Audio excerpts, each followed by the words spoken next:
Well, hello there. There are numerous religions around the world, such as Judaism, Hinduism, and Shamanism. Many of these religions have had an historical impact on various society over the ages, such as crusades, witch hunts, and jihads. But for today, we'll be examining some local religions around MNSU. So why don't we get started?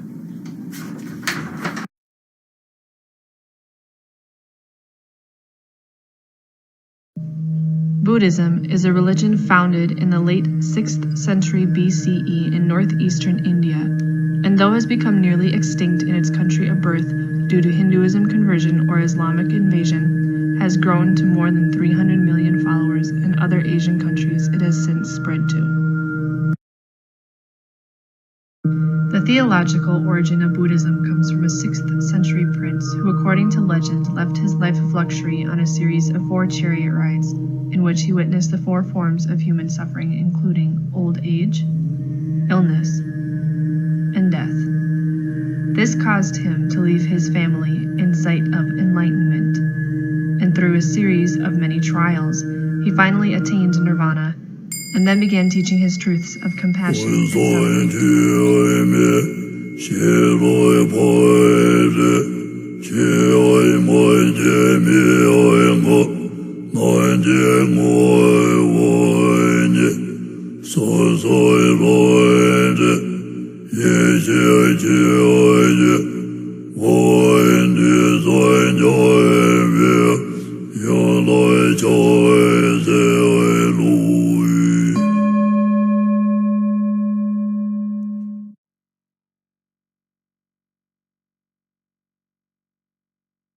The first noble truth of Buddhism is that suffering is an inescapable part of life. The second noble truth is that this suffering stems from the greed, ignorance, and hatred that arises in our minds. The third noble truth is that we can end all this if we can stop craving and respond differently. Doing so brings nirvana, or awakening, a state of complete wisdom and compassion for all beings. The fourth noble truth is the Buddha's recipe for achieving happiness, virtue, and eventually nirvana.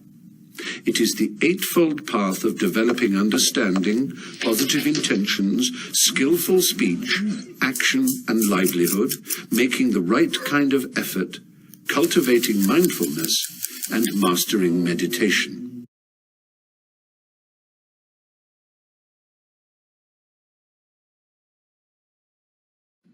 The physical origin of Christianity. Christianity began in the 1st century AD as a Jewish sector, but quickly spread throughout the Greco-Roman world. Christianity first spread from the Roman Catholic Church. Christianity began in the 1st century AD as a Jewish sector, but quickly spread throughout the Greco-Roman world. Despite early persecution of Christians under the Roman Empire, it became the state religion in the end. In the Middle Ages, as it spread into Northern Europe and Russia, during the Age of Exploration, Christianity expanded throughout the world, and today it's the largest religion. The religion had schisms and theological disputes that had a result in 3 main branches: the Roman Catholic Church, the Eastern Orthodox churches, and the Protestant churches. Most of the first Christians were ethnically Jewish, and early difficulty came from non-Jewish converts. There was the question if they had to become Jewish before becoming Christian. The decision of St. Peter was that they did not, and that the matter was further addressed with the Council of Jerusalem. Let's talk about a few beliefs that Christians hold. They believe in God, that there is only one, whom they call Father, as Jesus Christ that taught them. Christians recognize Jesus as the Son of God who's sent to save mankind from death and sin. Justification by faith. Christians believe in justification by faith, that through their belief in Jesus as the Son of God and in his death of the resurrection, they can have a right relationship with God, whose forgiveness was made once and for all through the death of Jesus Christ. A few rituals and practices that Christians use are prayer, going to church, and baptism. Starting with prayer, the New Testament records that Jesus taught his disciples how to pray and that he encouraged them to address God as Father. Christians believe that they continued this tradition. The Christian church is a fundamental belief to all. Although it has many faults, it is recognized as God's body on earth.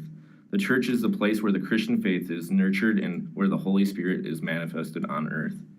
And finally, baptism. The Christian church believes in one baptism into the Christian church, whether this be as an infant or as an adult, as an outward sign of inward commitment to the teachings of Jesus.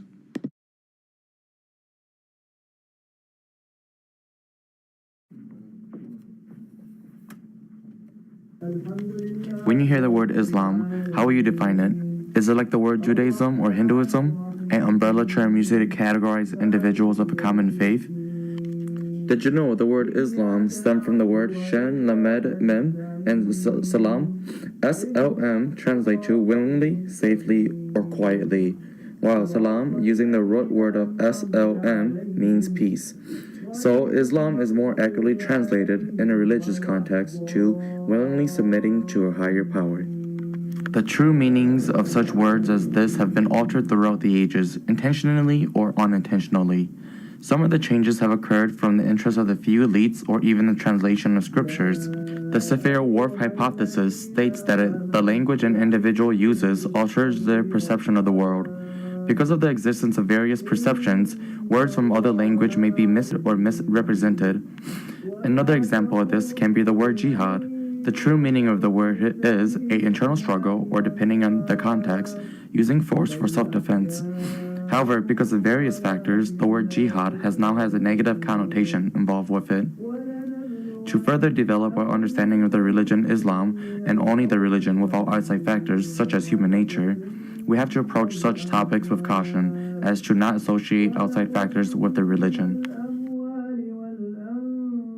The revelation of the Quran to Muhammad occurred on 609 current era through the angel Jibril and lasted until the death of Muhammad 23 years later, or 632 current era. The first revelation to Muhammad occurred in the cave of Hira, which is located in Mecca. During the period when Muhammad was receiving the revelations, Muhammad moved to Medina. The location where Muhammad received the revelation is of great importance, because each surah contains the location of the revelation as to accurately record the events at the time. As Muhammad verbally relays the information he has received from Allah, his companions will rewrite the revelations. It is important to note that Muhammad himself did not write any of his revelations. In fact, the Quran described Muhammad as an illiterate individual. The word illiterate has two meanings in the context of the Quran. One, to not be able to read or write, or two, to have no experience or knowledge of previous scriptures. Prior to Muhammad's death, the Quran was still in its scattered form, where certain individuals, not including companions of Muhammad, would only possess a few of the scriptures.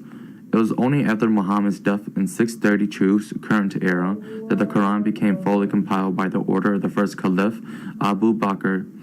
While Abu was a caliph, he requested that Zayed ibn Thabit, who was an individual who had write many divine messages for Allah's apostle, to go venture forth and collect the various scriptures pertaining to the revelation given to Muhammad. This was the first completed form of the Quran. However, during the third Caliph Uthman's time, he noticed slight difference in pronunciation in the Quran, since the religion had spread to other regions. At the discovery of the variations, he requested Zayed to standardize the Quran. This is the current edition that is being used as of today, and other variations are believed to have been destroyed. During the year of Muhammad's death, 632 current era, it is believed by scholars that is when the denomination of Islam was created. There was a disagreement into who should be Muhammad's successor, an individual chosen by the community, or another individual within the Prophet's family. Because of this disagreement, along with other factors, has created a rift in the religion and created two denominations, Sunni and Shia. In 2009, the Pew did a study and estimated that roughly 12% of Muslims are Shia. With such a vast topic and limited amount of time, we have only briefly covered the surface of the religion Islam. If you're in the process of learning about religions, or even find it fascinating, be brave and go on an adventure. By learning about others, one will learn something about themselves in the process.